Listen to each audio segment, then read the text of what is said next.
Nah, saudaraku, hari ini kita akan masuk dalam satu seri khotbah baru. Judulnya adalah The Best You. The best version of yourself. Versi terbaik dari diri Anda. Nah, kita masing-masing dalam hidup kita setiap pribadi, doa saya melalui firman Tuhan ini, melalui kuasa Roh Kudus, kita akan bertumbuh dan bisa jadi versi terbaik dari diri kita. Jangan sampai kita jadi versi rata-ratanya kita. Apalagi jadi versi minimalnya kita. Apalagi jadi versi terburuknya kita. No. Mulai hari ini saudara, Anda juga yang mengikuti secara online, Anda akan bertumbuh dengan kuasa Roh Kudus jadi versi terbaik dari diri saudara sesuai dengan rencana Tuhan dan mengalami kemuliaan Tuhan di dalam kehidupan saudara. Amin. Siapa yang mau dalam hidup saudara, siapa yang mau mulai tahun ini Anda bertumbuh jadi versi terbaiknya saudara. Semuanya ya.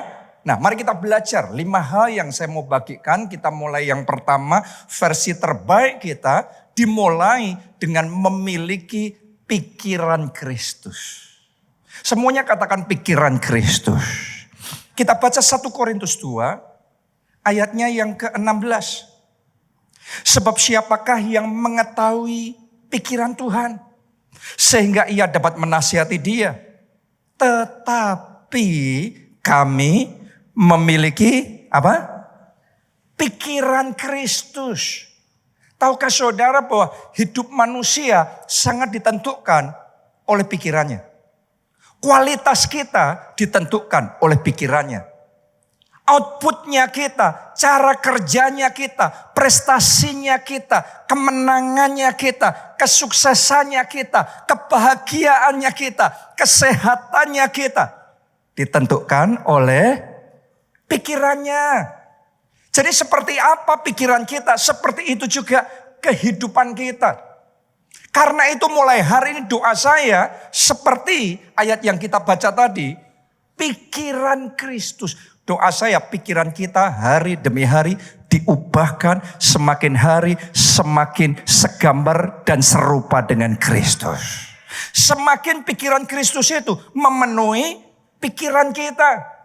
Karena kalau yang memenuhi pikiran kita adalah pikiran Kristus, gak mungkin pikiran kita negatif, gak mungkin pikiran kita sempit, gak mungkin pikiran kita kecil, gak mungkin pikiran kita gelap. Ketika hidup kita dipenuhi dengan pikiran Kristus, saya percaya pikiran kita akan positif, pikiran kita akan pikiran tanpa batas, pikiran kita akan berkata bahwa bersama Tuhan tidak ada yang mustahil, tergantung dengan pikiran jenis apa yang kita punya di dalam kehidupan kita. Sama-sama menghadapi Goliat yang sama. Tapi Saul dan semua tentara Israel melihat Goliat, raksasa yang besar, masalah yang besar, tantangan yang besar. Jadi sebelum perang sudah error. Sebelum perang sudah kalah mental, sudah kena mentalnya. Sebelum mental sudah down dulu. Sebelum mental sudah ngomongnya gak mungkin bisa menang. Pasti kalah, pasti habis, pasti mampus. Itu sebabnya mereka begitu dengar suara Goliat saja, Alkitab mencatat mereka sembunyi. Ada berapa banyak orang menghadapi masalah yang sama, menghadapi tantangan yang sama, menghadapi masalah dunia yang sama, tahun 2026 yang sama, tapi sembunyi. Melalui tahun ini dengan sikap yang pesimis, dengan sikap yang takut. Ini Goliatnya sama, tapi coba Anda perhatikan. Daud, nih tantangannya sama, masalahnya sama, raksasanya yang sama. Tapi Daud melihat Goliat, melihat masalah itu dengan pikiran Allah. Goliatnya sama, tapi Daud bisa ngomong seperti ini. Kalau masalahnya besar, berarti kemenangannya juga besar. Kalau raksasanya besar, berarti kelemahannya juga besar. Lebih gampang ditembak, lebih gampang untuk ditarget. Kalau masalahnya besar, berarti Tuhan saya lebih besar. Berarti melalui dari masalah ini akan ada mahkota yang besar yang Tuhan berikan kepada saya. Karena itu dia excited, dia maju bersama Tuhan dan dia menang. Dia menangnya bukan karena kekuatan ototnya lebih dulu. Dia menangnya karena pikiran Tuhan ada di dalam pikirannya. Jadi doa saya hari ini, pikiran Tuhan diinstal di dalam pikiran kita masing-masing.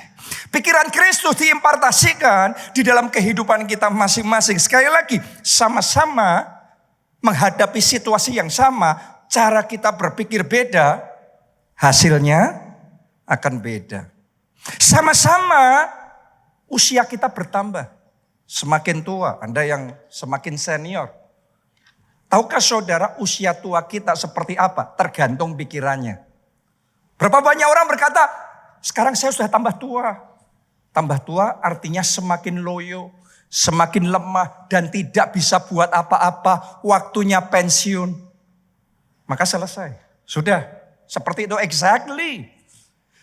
Tapi orang yang sama ketika menerima pembaharuan pikiran melalui firman Tuhan. Ada impartasi pikiran. Maka dia akan berkata, justru semakin usia saya bertambah, semakin kemuliaan Tuhan akan dinyatakan di dalam kehidupan saya. Karena itu saudaraku di gereja kita kalau di Jakarta kita doa ya supaya bisa dimulai. Tapi di Solo sudah dimulai, kemarin di Jogja dimulai. Kita ada ibadah khusus lansia. Namanya bukan ibadah lanjut usia, namanya aja pengaruh tuh. Makanya Tuhan ganti Abram menjadi apa? Abraham. Karena itu menentukan cara berpikir. Di gereja kita lansia dinamakan umas. Umas itu apa? Usia emas. Karena usia semakin bertambah. Itu seperti kayak matahari sebelum terpendam. Itu puncak keindahan dan kemegahannya luar biasa. Di sini umas-umasnya seperti Kaleb. Justru di usia tuanya ada kemenangan yang paling besar. Ada kemuliaan yang paling besar. Yang Tuhan nyatakan di dalam hidup saudara. Balik lagi tergantung dari kualitas pikirannya. Karena itu saudara doa minta pikiran Kristus. Terima di dalam nama Tuhan Yesus. Anda yang masih muda juga sama. Ada berapa banyak orang kalau masih muda berpikirnya saya masih muda, belum pengalaman, gak punya modal, gak punya apa-apa. Artinya gak bisa apa-apa ya sudah selesai. Bukan karena gak bisa apa-apa, karena pikirannya yang kalah. Mulai hari ini Anda gak kalah lagi. Mulai hari ini saya bicara kepada pemenang. Lebih dari pemenang, Anda akan dibawa dari kemenangan pada kemenangan yang luar biasa. Amin. Sama-sama masih muda, tapi ada loh anak muda yang berpikir, kalau masih muda kan nothing tulus.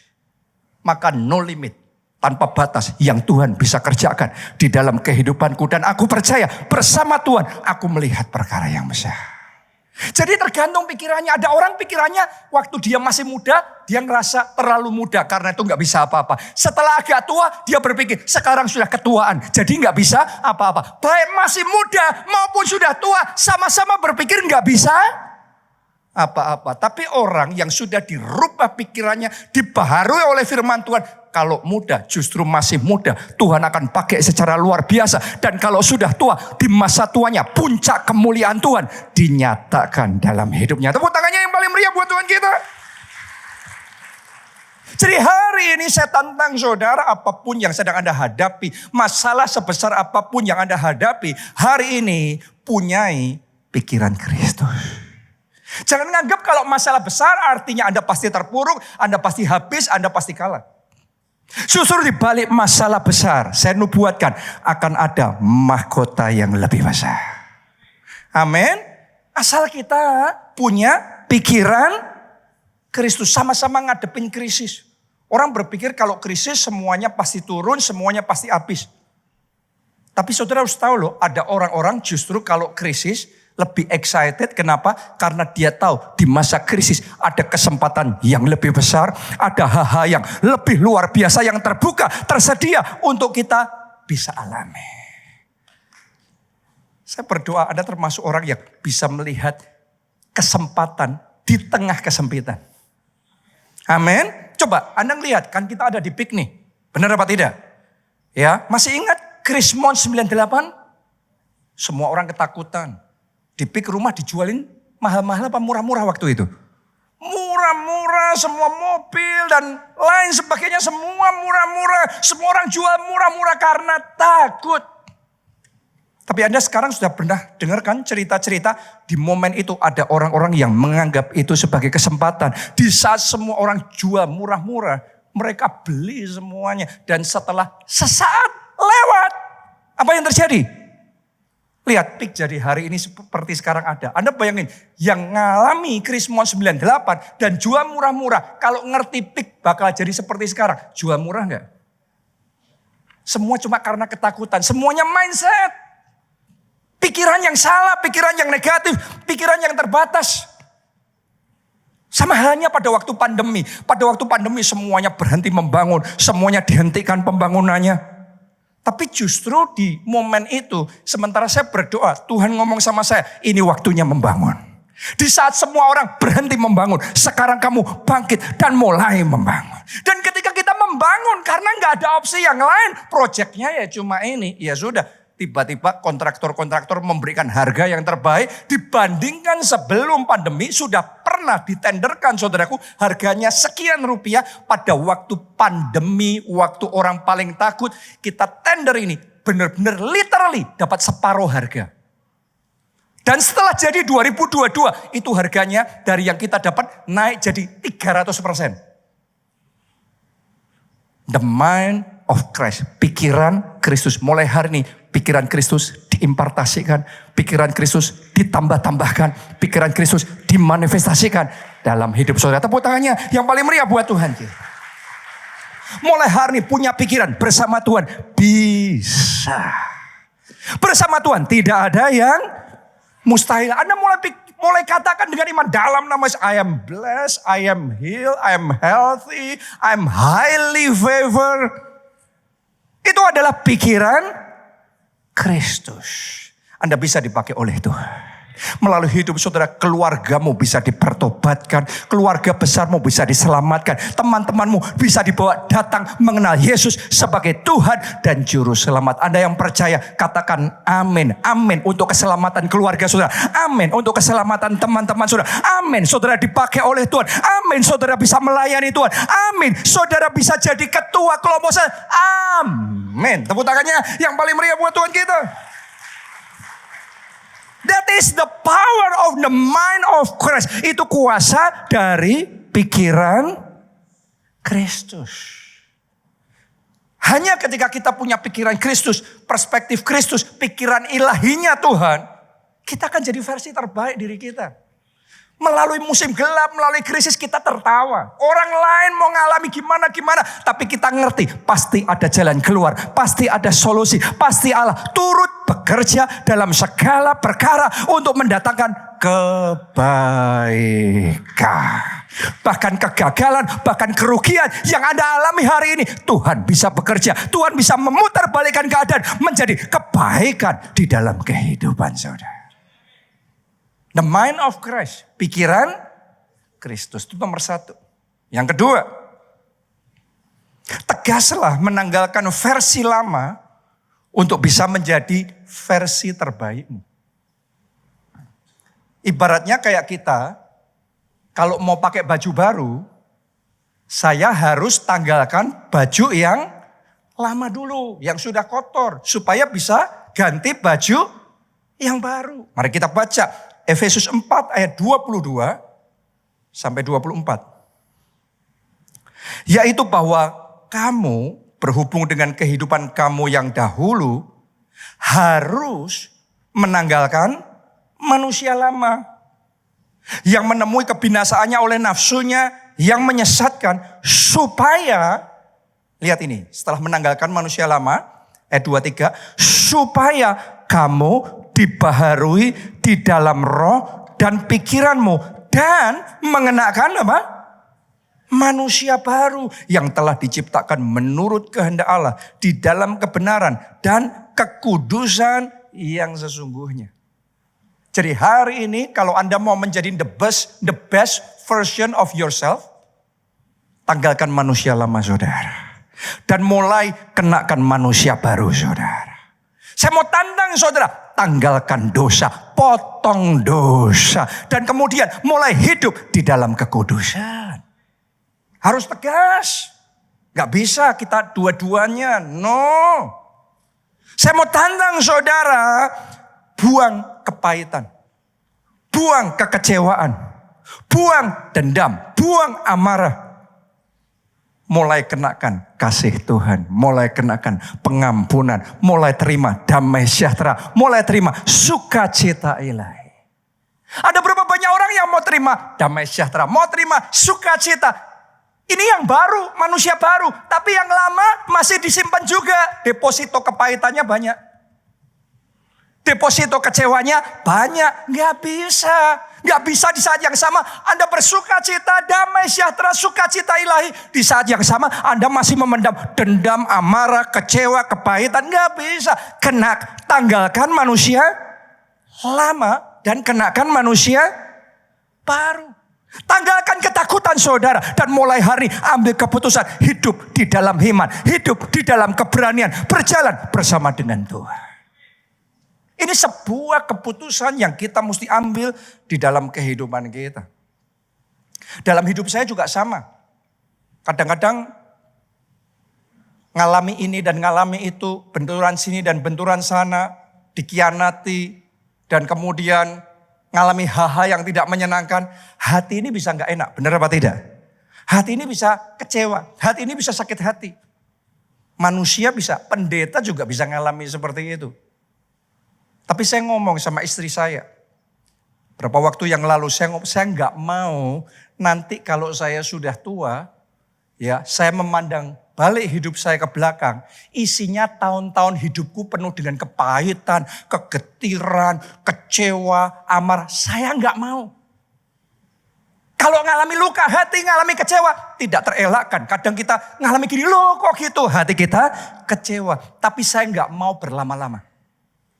Sampai di satu titik saya ngomong sama istri saya let go semuanya. Saya let go bukan sekedar untuk orang lain. Saya let go supaya hati saya dimerdekakan, dilepaskan. Saya mengalami kelegaan yang sejati dari Tuhan. Semua kecewa, pahit hati dibuang jauh-jauh. Dan sekarang saya terima damai sejahtera. Saya terima sukacita ilahi. Saya terima hikmat yang dari Tuhan memenuhi, mengalir berlimpah-limpah di dalam hidup saya. Ketika saya ambil keputusan seperti itu, sesuatu terlepas. Yang lama terlepas. Dan yang baru memenuhi hati saya. Tiba-tiba ada kelegaan, hidup jadi ringan lagi. Tapi itu dimulai dari sebuah keputusan. Karena kalau diikuti hati ini, emosi saudara semakin terbawa, semakin pahit hati. Semakin cerita sama teman, semakin kita gak terima. Semakin kegetiran itu kita rasakan. Mungkin Anda sudah dikecewakan oleh pasangan saudara. Mungkin Anda sakit hati dengan teman, dengan orang yang Anda percayai. Relasi bisnis. Hari ini saya tantang saudara. Ambil keputusan. Tanggalkan yang lama. Kenakan yang baru. Tanggalkan kecewa, tanggalkan dendam, tanggalkan amarah. Mulai hari ini buka hati saudara. Terima damai sejahtera. Terima sukacita ilahi dari Tuhan. Terima Roh Kudus. Katakan amin. Boleh kita kasih tepuk tangan yang paling meriah buat Tuhan kita. Sama seperti Paulus. Supaya bisa muncul. Saulus harus ditanggalkan dulu. Benar apa tidak? Waktu itu dia hatinya penuh dengan kekerasan. Hatinya penuh dengan kebencian. Dia menganiaya umat Tuhan. Sampai di satu titik dia mengalami perjumpaan pribadi dengan Tuhan. Saya percaya gak kebetulan Anda ibadah hari ini. Doa saya hari ini, hari encounter pribadi saudara dengan Tuhan. Hari Anda mengalami Tuhan secara pribadi dalam hidup saudara. Dan ketika Saulus waktu itu mengalami perjumpaan pribadi dengan Tuhan. Dia mengalami hal yang kayak sampai dia terjatuh, sampai dia menjadi buta. Saya percaya itu manusia lamanya sedang dipatahkan, sedang dihancurkan. Dan kemudian dia ambil keputusan untuk dibaptis. Sebuah keputusan dibaptis itu sebuah deklarasi iman yang mana kita ngomong di dalam Yesus manusia lamaku ditenggelamkan bersama dengan kematian Kristus. Dan kemudian manusia baruku dibangkitkan bersama dengan kebangkitan Kristus. Itu sebuah deklarasi iman. Itu sebuah deklarasi profetik. Dan melalui baptisan air itu, Saulus berubah menjadi Paulus.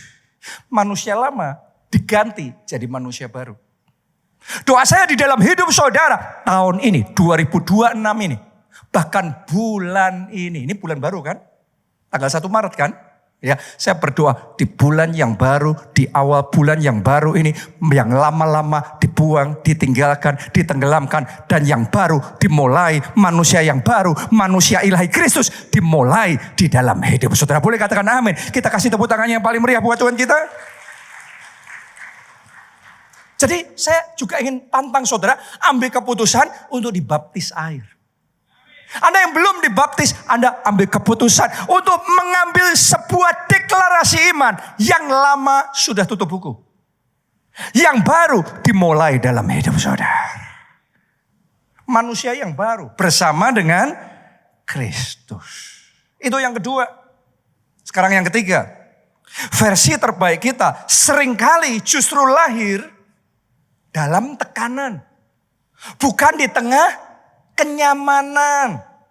Kita semua kepengen bertumbuh lebih baik, lebih rajin, lebih ulet, lebih jujur, lebih karakter Kristus, lebih kepenuhan Roh Kudus, lebih sungguh-sungguh sama Tuhan, lebih bergantung sama Tuhan. Tapi jujur saya mau ngomong sama saudara, kalau kita dalam kondisi yang nyaman, yang baik-baik saja, gak banyak perubahan yang terjadi. Namanya juga kita merasa semuanya baik kok.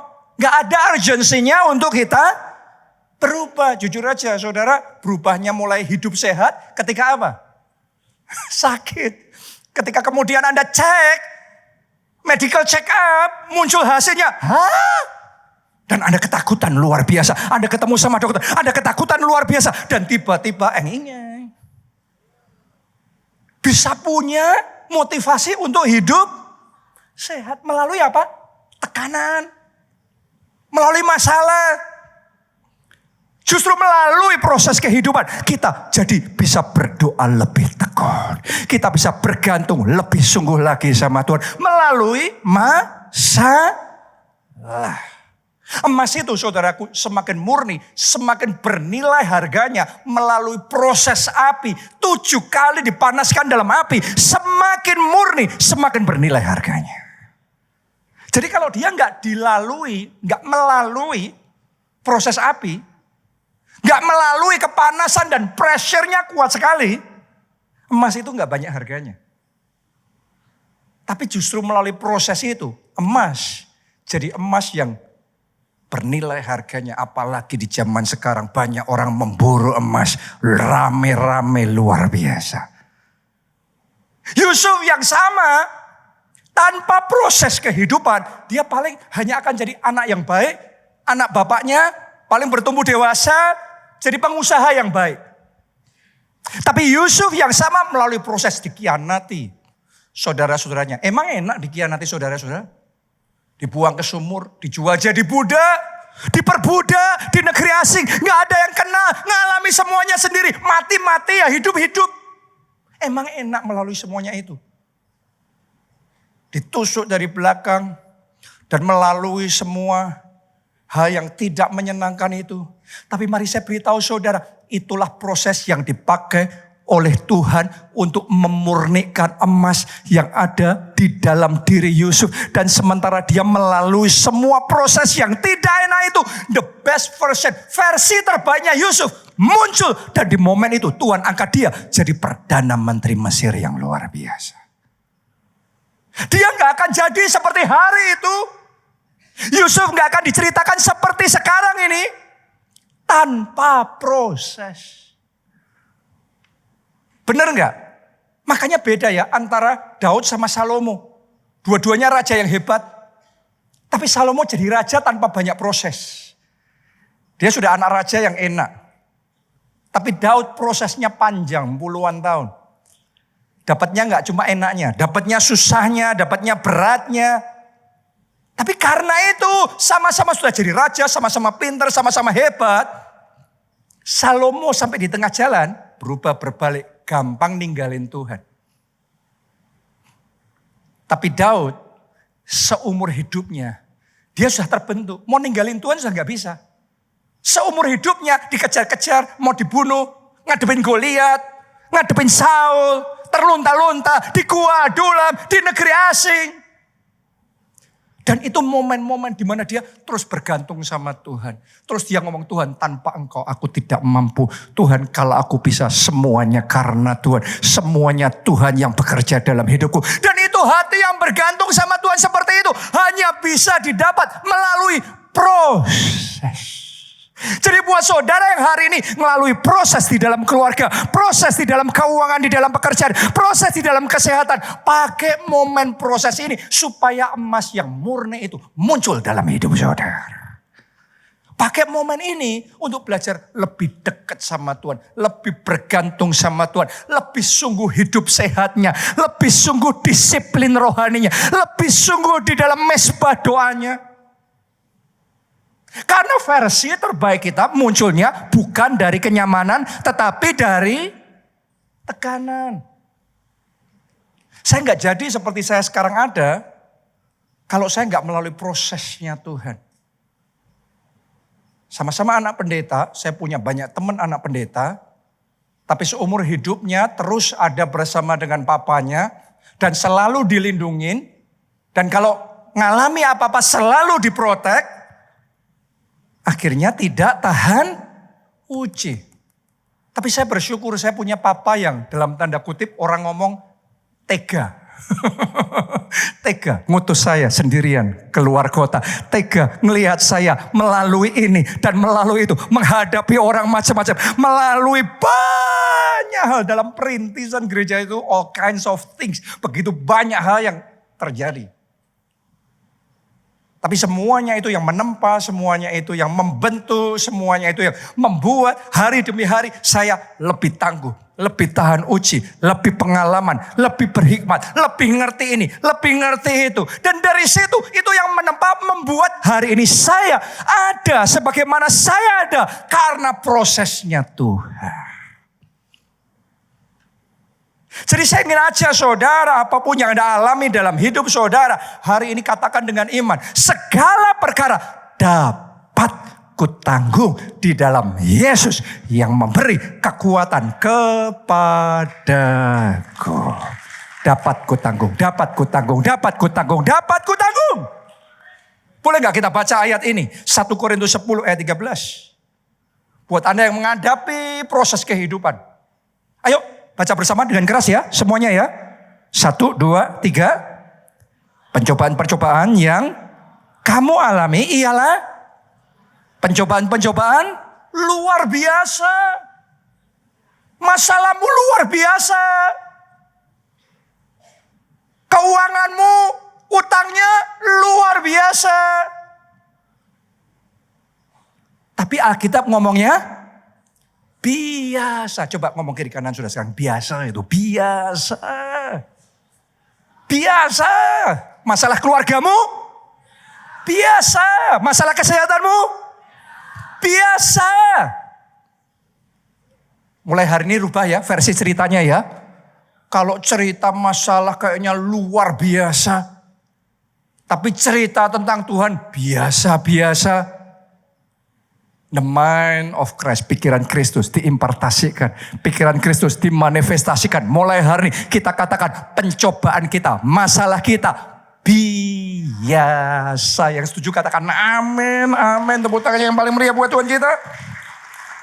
Pencobaan-pencobaan yang kamu alami ialah pencobaan-pencobaan biasa yang tidak melebihi kekuatan manusia. Tidak melebihi kekuatan saudara. Sebab Allah setia dan karena itu Ia, tangkap janji Tuhan ini saudaraku, Ia tidak akan membiarkan kamu dicobai melampaui kekuatanmu. Pada waktu kamu dicobai, Ia akan memberikan kepadamu jalan keluar sehingga kamu dapat menanggungnya. Tepuk tangannya paling meriah buat Tuhan. Anda dapat menanggungnya. Anda dapat melaluinya. Anda dapat menang. Anda dapat bertahan. Anda dapat menang. Haleluya. Yang keempat sekarang, versi terbaik dibangun melalui tindakan kecil yang konsisten. Kita harus ngerti pentingnya konsisten. Mau sehat? Siapa mau sehat di tempat ini? Mau hidup sehat?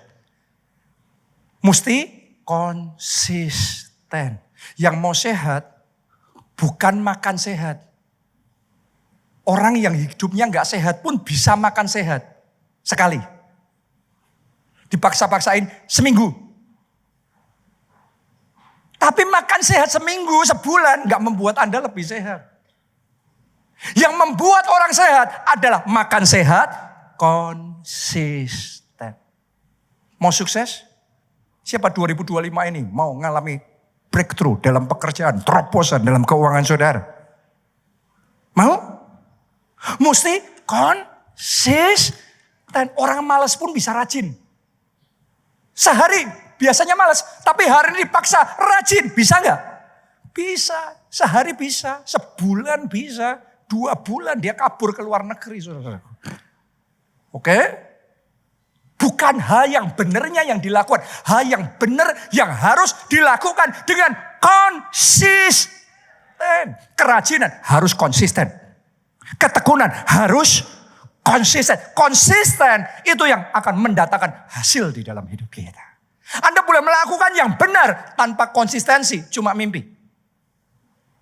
Konsisten yang membuat hal yang benar, membuahkan hasil yang manis di dalam kehidupan saudara. Amin. Konsisten hidup sehat. Konsisten berdoa. Saya nggak dengar kata amin nih. Konsisten berdoa. Konsisten membaca dan merenungkan firman Tuhan. Siang dan malam. Konsisten. Konsisten beribadah. Konsisten melayani Tuhan. Konsisten. Siapa yang mau keuangannya diberkati oleh Tuhan? Financial wonders. Mesti konsisten. Kemarin minggu kita belajar tentang apa? Pengelolaan. Karena tanpa pengelolaan berkat Tuhan yang sama bakal jadi beban. Habis. Dengan pengelolaan berkat yang sama bertambah, berlipat kali ganda. Kuncinya pengelolaan. Pertanyaan saya, sudah ngelakuin firman Tuhannya belum? Semua orang bisa ngelakuin firman Tuhan sekali, 2 kali, 3 kali. Tapi kunci mengalami buah-buah firman Tuhan adalah konsisten. Masih ingat gak kemarin? Mengelola keuangan Alkitabiah gimana? Ada 4 kemarin alokasinya. Yang pertama, untuk Tuhan dulu. Tuhan harus jadi yang nomor 1. Tuhan harus jadi yang pertama di dalam kehidupan kita. Mesti konsisten. Bukan persepuluhannya, tapi persepuluhan yang konsisten. Yang kedua, alokasinya untuk apa kemarin? Investasi. Setelah dikhotbahin, setelah dengar konten, bicara tentang investasi, bisa investasi sekali. Investasi sekali itu nothing. Yang membuat orang dari kecil jadi besar, jadi raksasa. Konsisten. Investasi pertama di pekerjaan saudara sendiri. Investasi di bisnis saudara sendiri. Investasi di karir saudara sendiri. Itu investasi pertama yang Anda perlu buat. Bukan investasi di tanah, properti, macam-macam ini itu. Itu nanti, itu secondary. Tapi investasi di talenta yang Tuhan percayakan sama saudara. Itu yang membuat Anda jadi besar. Kalau Anda belum investasi yang primary. Di pekerjaan, di karir, di bisnis saudara sendiri. Anda sudah invest macam-macam. Anda tetap kecil. Jadi urutannya gak bisa dibolak-balik ya. Mesti pertama nomor 1 untuk Tuhan. Yang kedua tadi apa?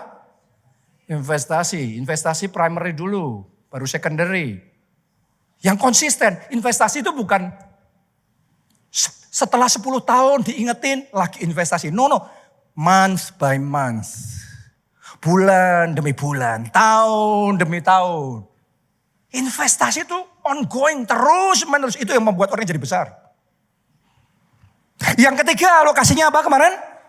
Konsumsi. Nah jangan dibolak-balik ya. Ada banyak orang nomor 2 belum, nomor 1 belum. Langsung konsumsi dulu, pasti habis dah. Semua orang yang jadi financial giant, yang pertama, kita anak Tuhan, nomor 1 untuk Tuhan. Yang kedua, invest. investasi dulu. Sebelum Anda investasi, langsung konsumsi. Habis, nggak ada masa depan. Tapi kalau Anda investasi dulu, Anda plot dulu, sudah tetapkan dulu berapa di situ. Dan Anda lakukan konsisten, aman saudaraku. Yang ketiga Anda boleh konsumsi. Tapi jangan lebih besar pasak daripada tiang. Yang keempat, dana cadangan itu juga terus. Lihat tuh, Yusuf kita belajar kemarin tuh dalam 7 tahun kelimpahan. Dia membangun dana cadangan dengan konsisten. Terus dan terus. Dan melalui dana cadangannya itu di 7 tahun kelimpahan. Begitu ganti 7 tahun kelaparan. Di momen musim kelaparan semua orang kehilangan segalanya. Tapi Yusuf mendapat segalanya. Mendapat segalanya melalui apa? Cadangan. Cadangan itu jadi bantalan ketika krisis. Itu yang pertama. Cadangan yang kedua jadi biaya kesempatan. Di momen krisis Yusuf beli semuanya. Dapat semuanya. Anda baca di Alkitab semua tanah Mesir di take over sama Yusuf. Di momen 7 tahun kelaparan. Semua ternak, semua emas, semua segalanya diambil sama Yusuf. Di momen kelaparan melalui dana cadangan. Tapi itu nggak bisa cuma sekali. Itu konsisten. Pertanyaannya, Anda sudah melakukan manajemen keuangan Alkitabiah secara konsisten belum? Sudah ngembaliin persepuluhan untuk Tuhan secara konsisten belum? Jadi berkat konsisten belum? Anda investasi konsisten belum? Anda melakukan pengeluaran bulanan konsisten yang bijaksana atau belum? Anda membangun cadangan yang konsisten atau belum? Kalau belum ngelakuin firman Tuhan, susah ngomongnya. Pernah ngelakuin firman Tuhan. Beda sama konsisten melakukan firman Tuhan. Lain ceritanya. Anda yang melakukan firman Tuhan dengan konsisten. Anda akan tetap tersenyum. Melalui krisis. Melalui musim apapun. Musim kelaparan. Anda akan tersenyum. Karena Anda tahu prinsip-prinsip firman Tuhan. Yang menjaga. Yang menuntun saudara. Dan membawa saudara pada kemenangan. Tepuk tangannya yang paling meriah buat Tuhan kita. Harus apa? Konsisten. Beritahu kiri kanan sudah. Harus konsisten loh. Harus konsisten. Yang terakhir yang kelima. Versi terbaikmu hanya muncul oleh Roh Kudus. Bukan kuat. Bukan gagah kita. Tapi oleh Roh Kudus. Kalau kita bisa berubah. Seringkali bukan karena tekadnya kita cukup kuat. Ada berapa banyak dari kita setiap kali awal tahun selalu membuat resolusi yang baru. Kepengen tahun baru, nanti saya gini. Tapi baru bulan kedua sudah rontok itu resolusi. Saya mau beritahu saudara, Anda butuh Holy Spirit. Anda butuh Roh Kudus. Anda butuh urapan yang baru. Ketika Roh Kudus menjamah saudara, ketika kuasanya ada dalam hidup saudara, maka Anda akan diubahkan hari demi hari jadi versi terbaik diri saudara sendiri. Sesuai dengan rencana Tuhan, segambar dan serupa dengan Kristus. Boleh katakan amin, tepuk tangan yang paling meriah buat Tuhan kita. Mari semuanya kita bangkit berdiri, kita nyanyikan lagu ini bersama-sama. Berkaryalah Roh Kudus, bekerjalah sekarang.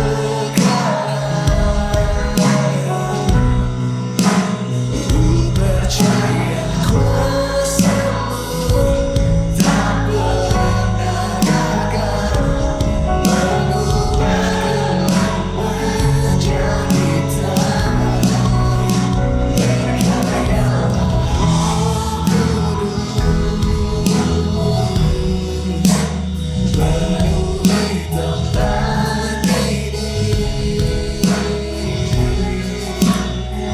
Terima lawatanmu, penuhi hidupku, mujizat terjadi sekarang.